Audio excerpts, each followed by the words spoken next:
It was a Monday afternoon, the kind that felt too quiet, like even the birds had agreed to rest.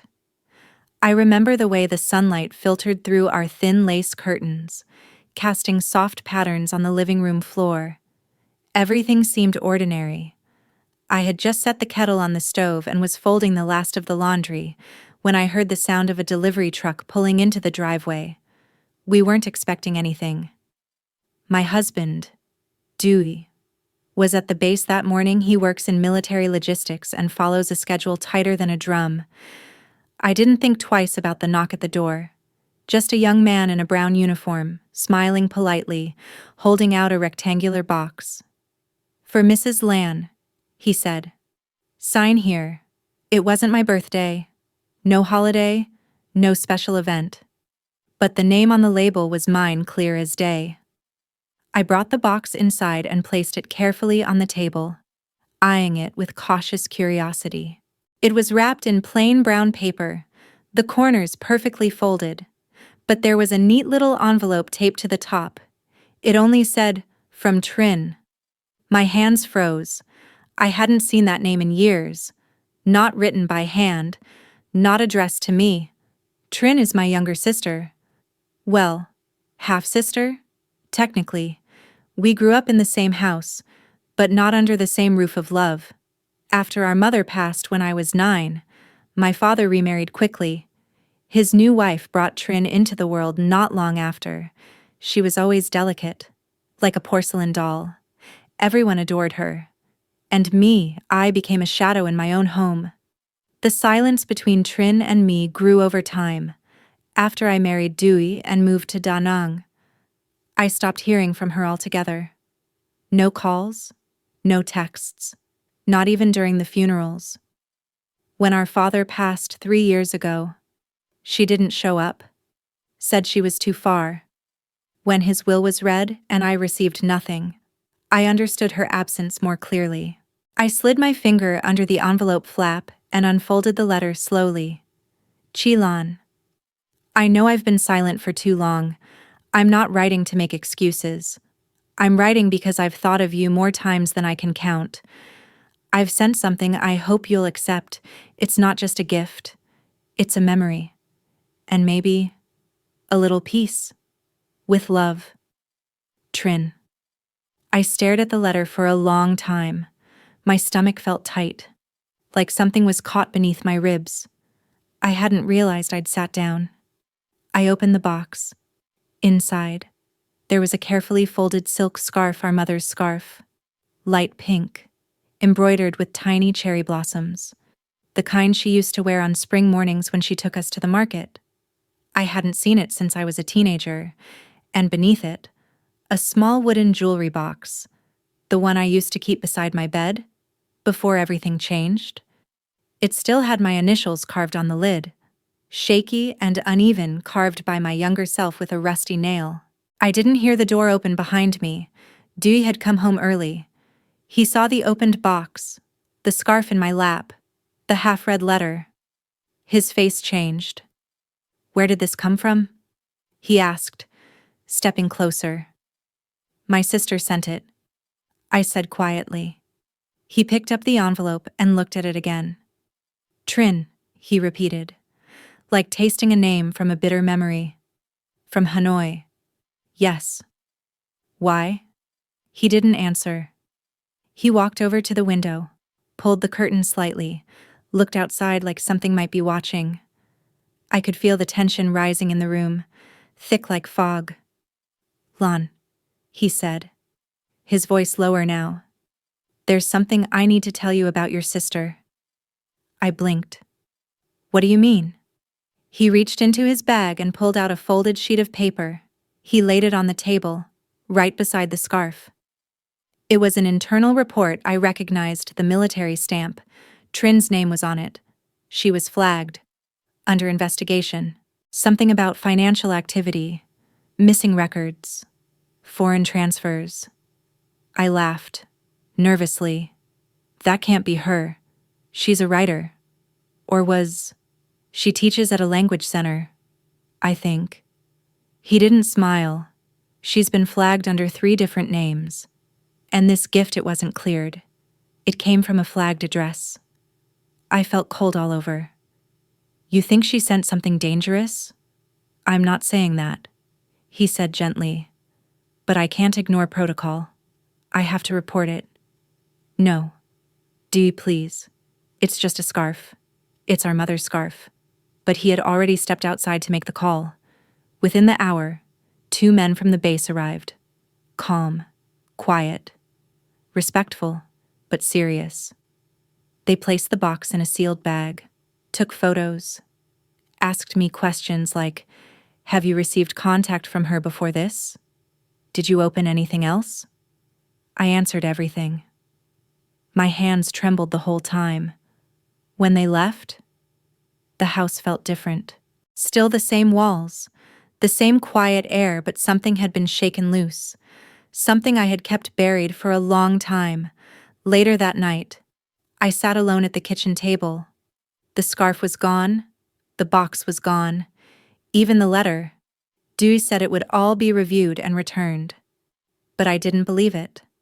I didn't sleep much. Memories kept floating back, quiet ones. The way Trin used to sneak into my room when she was little, begging to sleep beside me when thunder scared her. The time we picked lilies by the river, and she gave hers to Mom while I just stared. And then the others, the ones where she stood by while I was blamed for breaking things I hadn't touched. When I was told to stay home and cook, and she was praised for winning awards. The times I called her after moving out, and she never answered. I had buried all of that. Deep beneath, it's okay, and maybe she was just young, and maybe I don't deserve a sister, but now it was all back. And I didn't know what this gift meant. Was it guilt? Was it manipulation? Or was it simply love, sent too late? I haven't heard from her again since the scarf arrived. No number, no return address, just silence. And now I live with a question hanging in the air, like a scarf caught on a branch, fluttering, beautiful, painful, impossible to reach. Have you ever received something from someone you weren't sure you could trust? Did it feel like forgiveness? Or a trap? Please share your thoughts below. I'd really love to know I'm not the only one. The next morning, I found myself standing by the kitchen sink, staring out at the rain tapping gently on the window glass. The kind of drizzle that doesn't soak you all at once, just lingers quiet and persistent. It reminded me of my sister's presence in my life. Rare, uninvited, and yet, always, unsettling. Dee had already left for the base. He didn't say much over breakfast, just kissed my temple and reminded me that everything was procedure. I nodded and smiled, but something in me felt bruised. I thought about calling Trin, but of course, I had no number. I searched her name online, her social media, the language center where she supposedly worked. Nothing recent, nothing concrete. It was like she had disappeared into air, or been made to. I sat at the table with a cup of tea, tracing the rim with my finger, and tried to go back not just to what happened this week, but to what happened all those years ago, when everything began to unravel between us. It was the summer I turned 18. I'd been accepted to a college in Hugh, and I was ready to go. I had saved up quietly, working at a small cafe and tutoring local kids. I had my bag packed and everything, but on the night before I was supposed to leave, my father sat me down. "No," he said, "you'll stay here and help. Trin has school. Your mother needs support. We can't afford 2 daughters in university." But I saved. I whispered, "I've already paid part of the fee." He shook his head.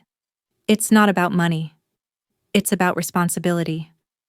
I remember Trin standing in the hallway, clutching her books, eyes wide but silent. She didn't say a word, not even when I looked at her directly. She left for her own university 2 months later, got a scholarship. Everyone celebrated. I never went back to school. I stayed, cooked, cleaned. took care of my stepmother when she fell ill. I sent money home even after I married Dewey and moved out. Not because they asked, but because I still wanted to be part of them. Part of something. But the truth is, I was never part of anything. Not fully. And now, years later, my sister sends a scarf. One that belonged to the only person who ever held both of us close, our mother. I couldn't help but wonder why now. What did she see in me that made her reach back through all the silence that afternoon?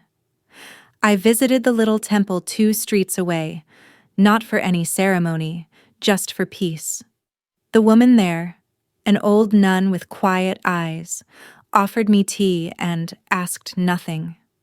I told her only a little that someone from my past had come back in a strange way. She listened. Then she said, softly, "Sometimes a broken bond grows roots in the dark, and when it reaches back into the light, we're not sure if it's love or weeds. But even weeds grow from longing." Her words stayed with me. That evening, Dewey came home later than usual. He brought takeout, something he rarely does. I knew he was trying to soften things. He sat beside me on the sofa, opened the box of steamed buns, and asked quietly, "Did I overreact?" I looked at him. "No," I said honestly. "You followed your instinct, your training." He hesitated. "But I saw how it hurt you." I nodded. "It's not the scarf. It's not even Trin. It's that I realized I don't know her, and she doesn't know me. Not anymore.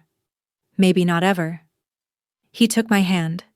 Then maybe this was a chance to know, or at least to feel something again. We sat like that for a while, not eating, just breathing in the scent of ginger and pepper and the ache of memories we couldn't name. Later that night, I found an old photo album tucked in the corner of my bookshelf. Dusty, yellowed, but still intact. I flipped through page after page until I found the only one where Trin and I were both smiling. We were in matching blue ao dye, standing beside Mom in the garden. Her hand was on both our shoulders. I traced Mom's face with my thumb. Her smile looked tired but kind. Then I flipped to the next page and paused. There was something tucked between the pages. A receipt. No, a bus ticket. From Hanoi to Da Nang, dated just 2 weeks ago. In the name T. Nguyen. My heart skipped. Was she here? Had she come near? Why didn't she knock? I ran to my coat and pulled out the delivery box I'd stuffed into the closet. The brown paper was still there. I checked the sender's address. It wasn't Trin's handwriting. It wasn't even Vietnamese. It was printed from an international forwarding service. I stared at it, confusion blooming in my chest. What if Trin hadn't sent it directly? What if someone else had sent it for her? And more importantly, what if she was in trouble? I didn't sleep that night. Instead, I opened my journal for the first time in years. I began to write, "Dear Trin, I don't know where you are. I don't know who you've become, but I remember who you were, and I remember who I was when we were little. I need to know why now. Why the scarf? Why the silence for all these years? And then, this. If there's danger, I can take it. If there's truth, I want to hear it. But I can't do this in pieces anymore. I need the whole story. Please." And with that, I folded the letter, placed it in a plain envelope, and addressed it to her last known apartment in Hanoi. I didn't know if she still lived there. I didn't even know if it was safe. But I had to send it, because for the first time in decades, I wasn't just grieving. I was ready to confront. And I didn't care anymore if I came off as naive or foolish.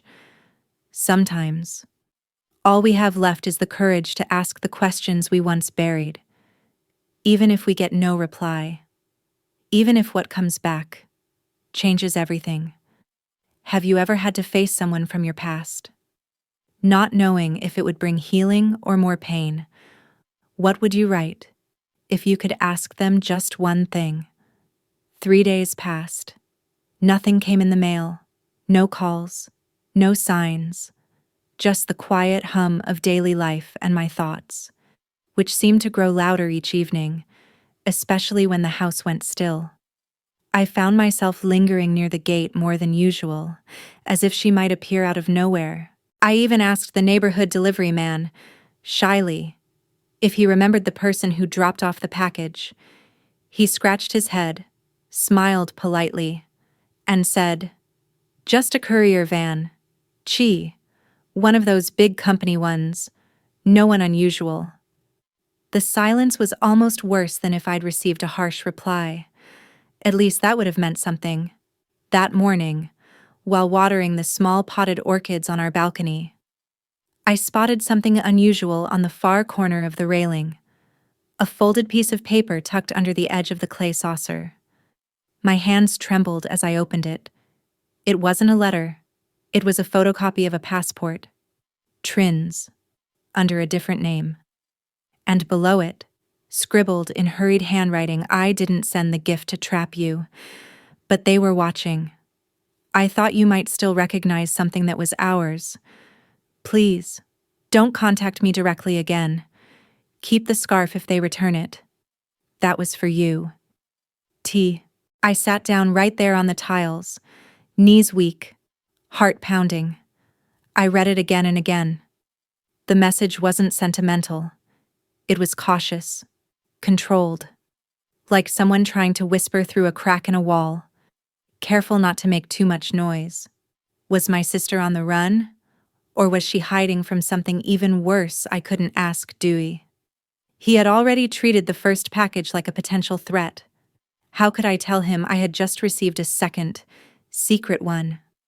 I tucked the note deep into my old prayer book and sat quietly with my thoughts. You see, there's a certain kind of heartbreak that doesn't scream. It just waits. It waits in your hands while you cook dinner. It waits in your throat while you're folding laundry. It waits in your eyes when you smile at the neighbors and pretend everything is fine. And it waited in me for years, the heartbreak of not knowing whether my sister had loved me, envied me, forgotten me, or feared me. I wanted to believe her note meant something real, but I'd been burned before. I remembered one of the last times I saw Trin in our father's hospital room. He was already weak then, eyes hollow, hands cold. I had come alone. Of course, no one else would stay through the night. I brought soup, wiped his forehead, sat beside him in silence. Trin had walked in that evening, fresh from the city, still in heels. She smelled like expensive perfume and distant places. She looked at me and said only, "I'm glad you came." Then she turned to our father and spoke softly to him, ignoring me for the rest of the visit. When she left, she didn't say goodbye. She didn't even look back. That night, as I held our father's hand and watched him fade in and out of sleep, I whispered, "Do you think she still loves me?" He never answered, and I never asked again. Until now. I made a decision that day, quiet, but firm. I would not tell Dewey about the note. Not yet. But I would prepare. I started journaling again daily, in detail. Anything I remembered about Trin, our childhood, her friends, her old numbers, her handwriting. If something were to happen to me, I wanted a record. I wanted the truth, not just for me, but maybe for her too, someday. At the same time, I found myself watching the world differently, not out of fear but curiosity. Had she been nearby? Was someone else watching? And what did she mean when she said, "They were watching"? Was she in trouble with the government? The military? Someone else? One night, Dewey noticed I was quieter than usual. He asked if I was still thinking about the scarf. I said yes, but that I had made peace with it. He smiled and nodded, gently. But I didn't mention the note. Because the truth is, even in marriage, Even in love, there are things a woman sometimes has to hold close to her chest. Not to lie, but to protect something older than the marriage itself. Something like family, or what's left of it. The next morning, I got a phone call from an unknown number. My heart jumped. Hello. No one answered at first, then static. And a woman's voice. But it wasn't Trin's. It was someone else. Mrs. Lon, the voice asked. Soft, with a northern accent. Yes, I'm calling on behalf of someone who can't speak openly right now. She said to tell you, Lotus Blossom, Ben River, the red shoes. I froze. Those three things meant nothing to anyone except me and Trin. Lotus Blossom was the name of the boat we used to pretend we lived on when we were little. Ben River was the muddy stream behind our childhood house, and the red shoes. Those were the slippers Mom bought me one New Year when Trin cried because she didn't get any, and I gave them to her. We had never spoken about that moment since, but now she was using it as proof that she was alive, that it was her, that she remembered. The woman on the phone paused. She said you'd know, and not to worry. She's not trying to hurt you. She's trying to protect you. Then the line went dead. No goodbye, no number to call back. I sat on the floor of my living room, phone still in my hand, and cried for the first time in a long time. Because sometimes, even if the story isn't clear, even if it's covered in shadows, the heart knows when something is real. And I knew. Trin was reaching out, from wherever she was, and I had a choice to make. Either bury this again and live with the ache, or follow the trail, little by little, to understand why the sister who once abandoned me now feared to be seen. Would you follow that trail? Even if it led to places no one could explain, even if it changed how you saw your family forever? I didn't tell Dewey about the call. I wanted to. Part of me wanted to curl up beside him that night and whisper every detail about the paper under the orchid pot, about the stranger's voice on the phone, about the words only Trin and I would understand. But I didn't. Not because I didn't trust him. Because I knew the moment I told him, the moment it left my lips, it would no longer belong to me. It would belong to the system. And whatever Trin was tangled in, it wasn't just about guilt or betrayal anymore. It was about survival. So instead, I started walking. Every evening, I chose a different street in our neighborhood. I walked past little cafes, side alleys, laundry lines, men sipping iced coffee under yellow tarps, women crouching to sell herbs by the curb. I wasn't looking for anyone in particular, just watching, listening, feeling. And that's when I noticed her. A woman with a wide conical hat, always sitting 2 streets over, selling lottery tickets near the bus stop. She never looked up when I passed, never spoke, but I saw her 3 days in a row, and something about her stillness, it was too intentional. So on the 4th day, I stopped. Ciao Ko. I greeted her softly. She looked up, surprised. Her eyes were kind, tired. Can I buy a ticket? I asked. She nodded and handed me one. As I reached into my purse, I added casually, strange weather lately. Hard to know if the rain is coming or going. She paused, then said, in the same soft voice, it comes and goes, like old shadows. I looked at her sharply. She wasn't just talking about the weather. She knew. I pressed the money into her hand. If a lotus ever floats by again, please tell it I haven't forgotten the red shoes. Her face barely moved, but her fingers squeezed mine once before letting go. I walked away quickly. My heart was thudding like a drum, but I didn't look back. That night, I found another slip of paper under the prayer book on my altar. Be at the lakeside bench. Thursday, 4 p.m. Alone. No signature. Just those words. I didn't tell Dewey. On Thursday, I told him I was visiting a friend from my youth who needed help with temple cleaning. He smiled, kissed my cheek, and handed me a little pouch of snacks to share. My husband, always kind, always alert, always the soldier. And I was lying to him gently, quietly, for the sake of a sister who once watched me be erased. I arrived at the lake 15 minutes early. The air was warm, filled with dragonflies and the soft chatter of teenagers riding bikes along the path. I sat on the bench, trying not to fidget. At exactly 4 p.m., someone sat beside me. She wore a plain ao dai in light gray and sunglasses that didn't hide the sharpness of her face. It was her. I knew her cheekbones, her posture, even after all these years. Trin didn't speak at first, neither did I. We just sat, two grown women beside each other like strangers, watching the ripples on the lake surface. "I'm not supposed to be here," she finally said, her voice lower, older than I remembered. I nodded. "But I needed you to know," she continued. "I never forgot you. Not once. Even when I was told to." I turned to her. "Told by who?" She exhaled slowly. "It's complicated. Then make it simple," I said. My voice didn't shake this time. She reached into her bag and pulled out a folded cloth. The pink scarf. My scarf. Mom's scarf. "They returned it," she said. "I asked someone to intercept it from the review files." Quietly, I took it, hands trembling. Why? Because it's the only thing I could send that was real. That was ours. That no one else could twist.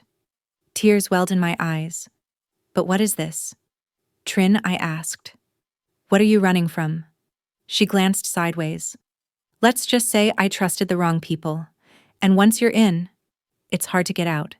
"Is it political?" A pause. "Yes. And no. It's personal, too. I used to think I was smarter than everyone, that I could fix things from the inside, that people like me, the ones who were invisible growing up, had to find power elsewhere." She smiled bitterly. I was wrong. I looked down at the scarf in my lap. The cherry blossoms embroidered along the edge seemed to shimmer in the light. "You were never invisible to me," I said softly. She closed her eyes, as if trying to hold that sentence inside her chest. "I wanted to protect you," she said. "That's why I stayed away." I shook my head. "No. You stayed away because it was easier." She looked at me. "Yes. That too." Silence fell between us again. Not angry. Not awkward. Just fragile. "Are you in danger now?" I asked. She nodded. "Just slightly. And you came here anyway." She shrugged. "It was your birthday yesterday." I blinked. I had forgotten. With everything going on, I had completely forgotten. She pulled out a small cloth pouch. Inside was a hairpin silver, with a carved lily at the tip. Old. Beautiful. "Mom's," she said. "You gave it to me once. I'm giving it back." I reached for it, but my fingers paused. "Why now?" "Trin." After all these years, she looked straight ahead. "Because I'm not sure I'll have another chance." That sentence broke something in me. I took the pin, held it tight. Then I asked the question that had been waiting since I opened that box on my kitchen table. "Did you ever love me?" She didn't answer right away. Then, in a voice like dried leaves in wind, she said, "You were the only person who ever gave me something without asking for anything back. Not even love. And that made me love you more than I knew how to show." I wiped my cheek. She reached out just once and touched my hand. "I have to go," she said. "Where I can't tell you. But I'll find a way to let you know I'm okay." She stood up. "Trin," I said, standing too. "If you disappear again, don't expect forgiveness a second time." She smiled gently. "I don't." Then she disappeared into the crowd just like that. Gone. I stood there a long time after, clutching the scarf and the hairpin, feeling both heavier and lighter at the same time. There were still no answers, but now, there was something else. There was truth. Would you forgive someone who broke your heart quietly, over many years if they returned with nothing but a memory and a whisper of love? Would you reach for them, or let them go, the day after our meeting? I woke with the hairpin still in my palm. I hadn't meant to fall asleep holding it, but something about its weight in my hand made me feel tethered, like I'd been floating all these years and didn't even know it, until that one small, silver thing brought me back down to earth. I tucked it away in my old jewelry box, the one with the broken hinge and my carved initials. The one Trin had somehow returned to me, in that mysterious package. It was all connected now, wasn't it? The scarf, the pin, the boat names whispered through a stranger's voice. I stood in the kitchen, waiting for the kettle to boil, and realized for the first time in many years, my heart didn't feel cold toward her. Not warm, maybe, not yet, but open, and that's something. Dewey came into the room, kissed the top of my head, and asked gently, "You seem lighter today." I nodded. He studied me. Did something change? I turned to him slowly, and for the first time since this began, I told him everything. Not just the scarf, not just the box. Everything. The note under the flower pot, the call, the woman selling lottery tickets, the lakeside bench, the meeting with Trin, and the silver hairpin now tucked away in my drawer. He didn't interrupt. He didn't raise his voice. He just listened. And when I finished, he poured himself a cup of tea and said, very quietly, "She's lucky you still have that kind of heart." I laughed. It doesn't feel like a gift. Most days it feels like a bruise. He reached across the table, covered my hand with his. Maybe. But it's yours. And that's what makes it beautiful. We sat together for a while, sipping tea in silence. The breeze moved gently through the window, rustling the prayer papers I'd left near the altar. The kind of morning where nothing dramatic happens but everything shifts. A few days later, I got another note. This time tucked into the mailbox, written in the same familiar hurried hand. "Thank you for meeting me. I'll be gone soon. Not forever, but long enough. Keep what's real. That's all that matters. If you ever need to find me again, look in the music." Music. What music? I turned the note over. Nothing else. But suddenly, a memory rushed in. We used to sing together when no one was listening. Soft lullabies in the back room. Folk songs we learned from the street musicians during Tet. And Trin had always played the Jontron our father had one custom made for her on her 12th birthday. I still remember its golden wood, the way her fingers moved like water across its strings. The instrument had been in the house when our father passed, but when I returned weeks later, it was gone. Had she taken it? Or had someone else? I sat with that thought for hours, combing through old memories, family photos, anything that might contain a clue. Finally, I opened the closet in the back room, the one where I stored boxes of childhood things. I hadn't opened them in years, tucked between an old winter coat and a shoebox of letters. I found a dusty recorder. Not a plastic one, but a proper tape recorder. The kind we used to use to record voice messages for cousins overseas. I flipped it over. There was a tiny white sticker on the bottom, faded with time. It said, "Lon and Trin, July 1999. Tet practice." My fingers trembled as I popped in the cassette that was still inside. I pressed play. At first static. Then a giggle. Then my voice, younger and lighter than I remembered you start. "Trin." Then her voice, clear and shy. Okay. 1, 2. And then music. The two of us, fumbling through the notes, sometimes off-key, laughing in between, the sound of childhood. The sound of closeness, the kind that existed before duty, before division, before inheritance and silence split us in two. I sat there, letting it play to the end. There were no secrets, no codes, just us, unfiltered. That night, I brought the recorder out and set it on the table. When Dewey came home, I played it for him. He didn't say much, just leaned back, arms crossed, and smiled softly when the giggles began. "She sounds like a different person," he said. "She was..." I answered. "We both were." Then he asked something I hadn't expected. "What would you do if she came back? Really came back? To stay?" I looked at him. "I don't know," I said truthfully. "I don't think she's looking for a place to stay. I think she's looking for a place to be remembered." He nodded slowly.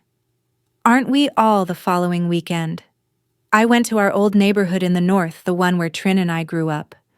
The house had long been sold, the garden gone, but the temple still stood nearby. I lit incense, kneeled, whispered a prayer for Mom, for our father, and for Trin. I left the scarf there not as an offering, but as a marker, a sign that I had let go of the wound, but not the memory, and that she still had a place, if not in my house, then in my story. And maybe that was enough. We haven't spoken since. No more notes, no more meetings. But sometimes, when the wind moves through the garden just right, I hear music, a faint echo, like the strings of a jontron being plucked far, far away, and I wonder where she is. Not in fear, not in sadness, just in love.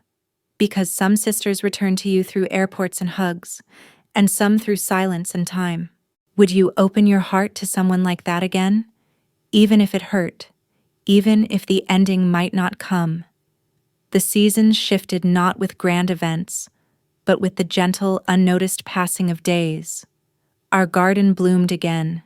The orchids, for a while dormant, woke up with soft, tentative petals.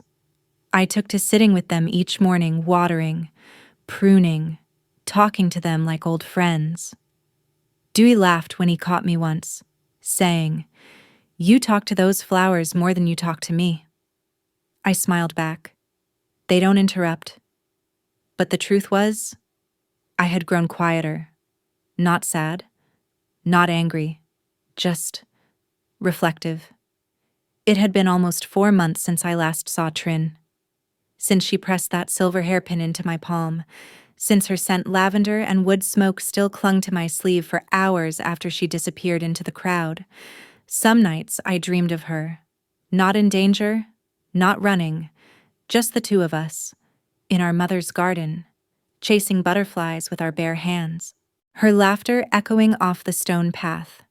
No politics, no family expectations, no rivalry, just two girls who hadn't yet learned how the world splits you open in different directions. One night, as Dewey and I shared a quiet dinner, he asked something unexpected. "Do you still think about her?" I looked at him over the rim of my teacup. "Every day." He nodded slowly. "I thought so." He set down his chopsticks and added, "They closed her case." My heart fluttered. Who did the intelligence division? Apparently there was nothing they could prove. She disappeared before they could question her further. Left no trace. But she did, I said. He looked at me, puzzled. "She left me." He gave a faint smile. "Yes, I suppose she did." And for the first time, I realized it wasn't abandonment. Not this time. It was a breadcrumb. A quiet one, a thread tied gently around my wrist, not to pull me somewhere, but to remind me I wasn't alone in remembering. I went to the temple again that week. The scarf was still there, slightly weathered now, faded at the edges, but untouched. Tucked into the side of the altar, almost protected by time itself. The attendant said some people thought it was a prayer cloth. Others said it belonged to a spirit who hadn't found her way home yet. I lit incense, kneeled, whispered a quiet message. She is not lost. She is just far. When I stood, I placed a single red lily beside the scarf. No words, just the symbol. The same flower Trin had once offered to our mother in apology when she broke a vase. I had always loved that gesture. It wasn't asked for. It was chosen. And now it was mine to give back. A few days later, a letter arrived. No stamp, no return address. Just a folded note placed gently inside our mailbox. Dewey handed it to me without comment. It said, "I saw the lily. Thank you. I'm safe. One day, when all of this is quieter, I'll come find you. Maybe by then, we won't need words at all. Tea." I sat down at the table, folded the letter once more, and didn't cry. Because sometimes healing doesn't feel like joy. It feels like breath, like silence, but softer. Like knowing something still exists, even if you can't hold it.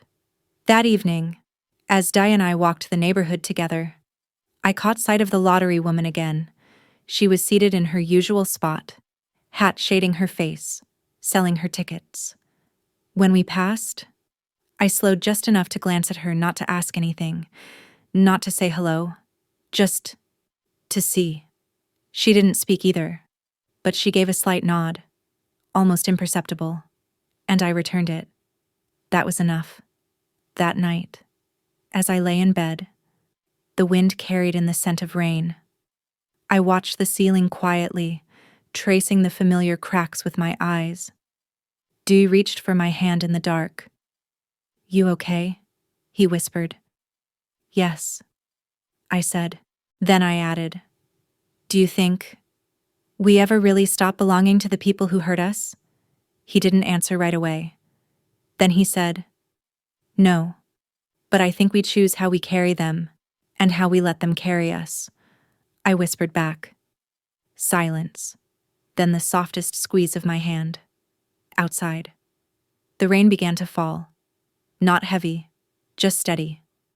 Like it had been holding its breath for too long, and now it could exhale. I don't know when Trin will return. Maybe never. Maybe quietly. One morning, she'll knock on my door with no scarf, no hairpin, no secret. Just her. Or maybe I'll hear her laughter from the crowd before I ever see her face again. But I know this. She loved me, even if she didn't know how. She remembered me, even when the world told her to forget. And she came back not to stay, but to give me a truth I had buried beneath silence and chores and years of pretending I was fine. She gave me the gift of knowing I mattered, even once, even if only in whispers. Have you ever been loved in silence and only realized it when the silence was broken? What memory would you leave behind if it was the only way someone could know you still cared? Please feel free to share your story.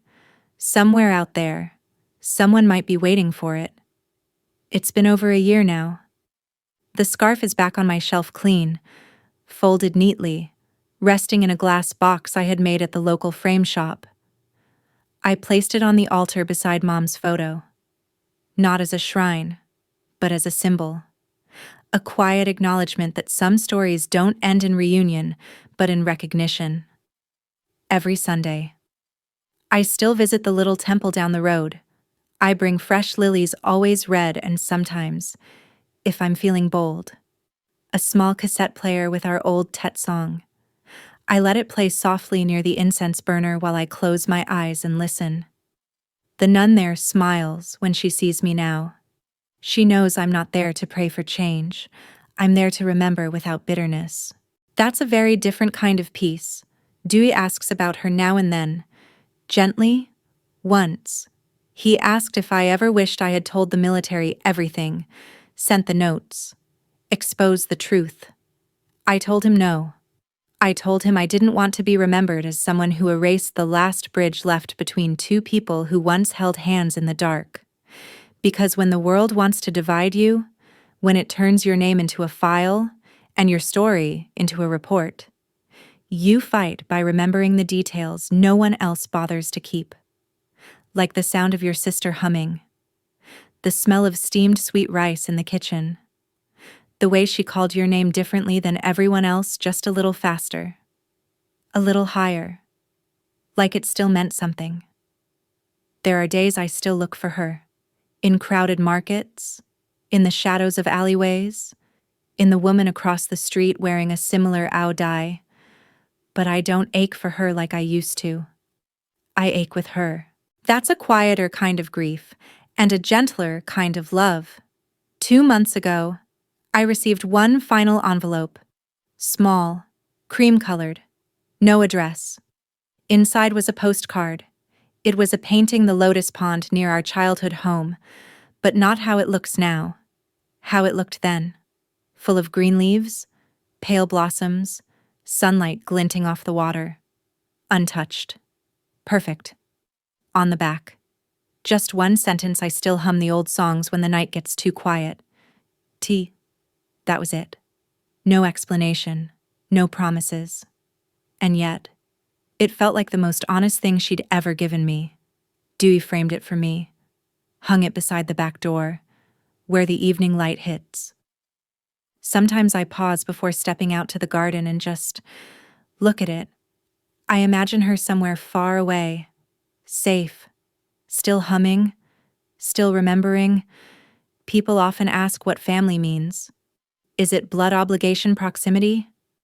I used to think it was duty showing up, being present, following through. And yes, that's part of it. But now I think family is the place where your name still echoes, even when you're not there to answer. It's the thread that doesn't snap even after all the storms. The silence, the space. It's the scarf that returns after years of dust and distance. It's the voice on an old cassette tape. It's the prayer whispered without hope, but answered anyway. That's what my sister gave me. Not her presence, but her memory, her regret, and her love too late to fix everything, but just in time to keep me from giving up.